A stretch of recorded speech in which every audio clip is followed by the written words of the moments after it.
Welcome to the Salmon Runs YouTube. Enjoy the video. You start by arming yourself with the essentials and jumping straight into diagnostics. Open the hood and use your VR hands to inspect the battery, belts, and fuse box. You're looking for loose bolts, frayed belts, or corroded terminals. Once done, tighten any finger-loose fasteners and clear grime with a rag so sensors read correctly. Make sure to note any missing parts in the inventory pane.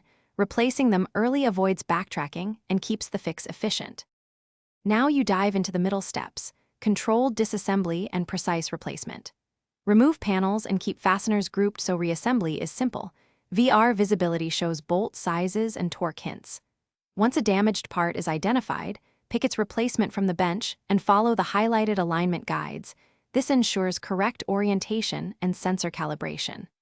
After installing, reconnect cables in the specified order and secure clamps snug. Finish by running the engine test sequence and watching gauges for steady readings.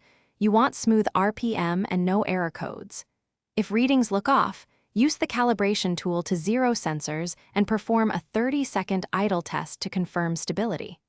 Make sure to follow prompts and wait for confirmation tones. If something still fails, recheck grounding points, inspect fuses, and swap the most recent replacement, usually the culprit. Then retest to confirm the repair is complete.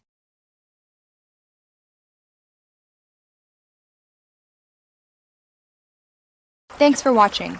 Consider subscribing if we helped you.